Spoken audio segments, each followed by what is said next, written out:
اللہ الرحمن الرحیم۔ السلام علیکم۔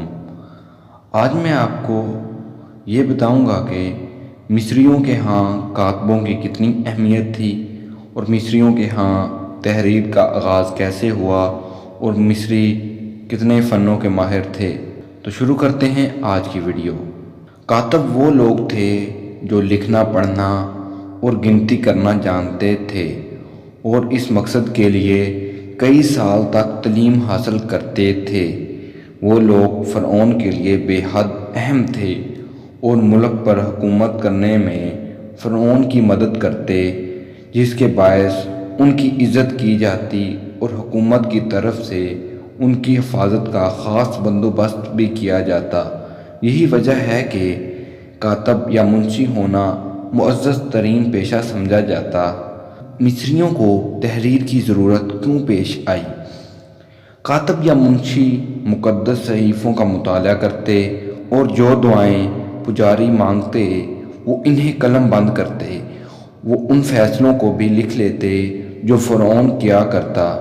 وہ دوسروں کو ان فیصلوں اور احکامات سے آگاہ بھی کرتے۔ اسی وجہ سے مصری یہ جانتے تھے کہ لگان کی رقم کتنی ہے اور یہ کہ آبپاشی کا نظام کیسا ہونا چاہیے۔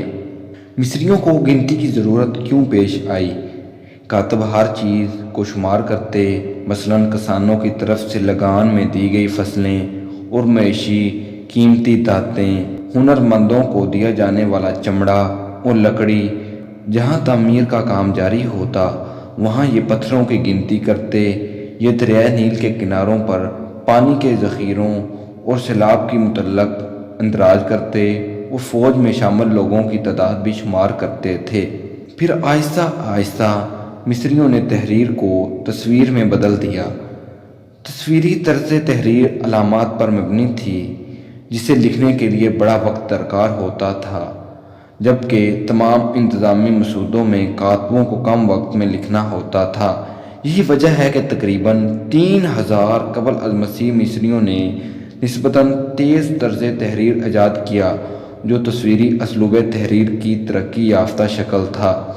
7ویں صدی قبل از مسیح میں اسے مزید سادہ کر کے عام فہم طرز تحریر میں بدل دیا گیا۔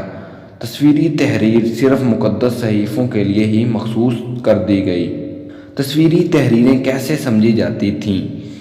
مصر میں لکھنے کا سلسلہ تقریباً 5000 سال قبل از مسیح میں مارز وجود میں آیا، جسے دیوتاؤں کی تحریر کا نام دیا گیا تھا۔ ان تحریروں کی وجہ سے مقبروں اور مندروں کی دیواروں کو ڈھانپ رکھا تھا۔ یونانی حملہ آور یہی سمجھتے تھے کہ یہ مقدس فارمولے ہیں۔ 19ویں صدی عیسوی میں محققین نے ان میں سے 700 تصویری تحریروں کی معنی دریافت کر لیے ہیں جو درست ثابت ہوئے ہیں۔ کیا تصویری تحریریں حروف تہجی کی صورت میں تھیں؟ جی نہیں، یہ مختلف نشانات تھے جو کسی نہ کسی چیز، آواز یا سرگرمی کو ظاہر کرتے تھے۔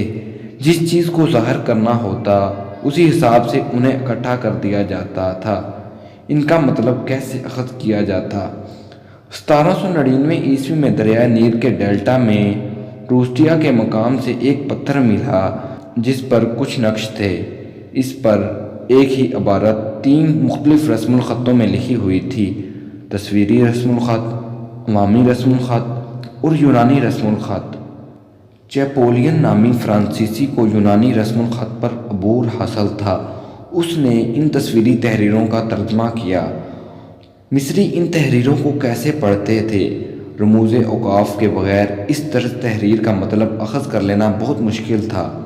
ان نشانات کا مطلب ہمیشہ اوپر سے نیچے کی سمت اخذ کیا جاتا، جبکہ تحریر بائیں سے دائیں سمت یا اس کے برعکس پڑھی جا سکتی تھی۔ دراصل وہ ایسے نقشے تھے جن کی مدد سے معلوم ہوتا تھا کہ میں نے کس طرح اخذ کرنے ہیں۔ اس کا انحصار اس بات پر ہوتا کہ آیا انسانوں اور جانوروں کا رخ دائیں طرف دکھایا گیا ہے یا بائیں طرف۔ مصریوں کے نزدیک ایک تصویر یا مجسمہ وہی روحانی اثر اور کیفیت رکھتا جو اس کے زندہ نمونے میں ہوتی تھی۔ اگر فنکار چند مخصوص اصولوں کے مطابق انہیں ڈالے تو تصویری خاکے ہمیشہ کے لیے قائم رہ سکتے تھے۔ ماہرین فن انسانی جسم کی تصویر کشی عجیب طریقوں سے کرتے۔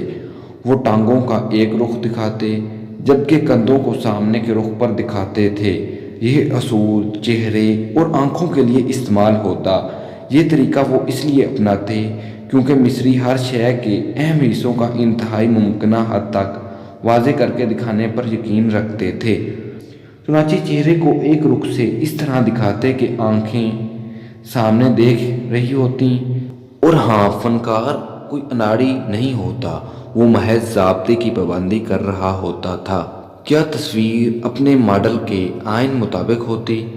تصویریں شاذ و نادر ہی اپنے ماڈل کے عین مطابق ہوتیں، البتہ فنکار اس کے سارے نقص دور کر دیتا تھا، مثلاً چہرے کی جھریاں اور پیٹ کا ابھار۔ تصویر اس طرح دکھاتے کہ نہ وہ دکھ ظاہر کرتی اور نہ غم ظاہر کرتی تھی۔ دراصل تصویر یا مجسمہ ایک بوڑھے، بدصورت اور اداس شخص کو ظاہر کرنے کی بجائے جوان، مضبوط اور خوبصورت شخص کو ظاہر کرتا تھا، کیونکہ اس تصویر نے ماڈل کی موت کے بعد بھی قائم رہنا ہوتا تھا۔ مصری مقبروں کو اس قدر کیوں سجایا کرتے تھے؟ مرنے والا اپنی آنکھوں سے اپنے مقبرے پر تصویر کشی ہوتے دیکھ لیتا۔ زرعی مناظر کی تصویر کشی کی بدولت وہ اپنی بھوک مٹا سکتا تھا اور اپنی عارضی زندگی کے خوشگوار لمحات کو ضیافتوں اور شکار کے مناظر کی صورت میں دیکھ کر راحت محسوس کرتا تھا۔ ایسا اس لیے تھا کیونکہ مصری تصویروں کے ذریعے پیش کی گئی شخصیات یا اشیاء کی اصل موجودگی پر اعتقاد رکھتے تھے۔ یہ تھی مصریوں کے ہاں کاتبوں کی اہمیت اور مصریوں کے ہاں تصویری تحریر کا آغاز کیسے ہوا، اس کے بارے میں معلومات۔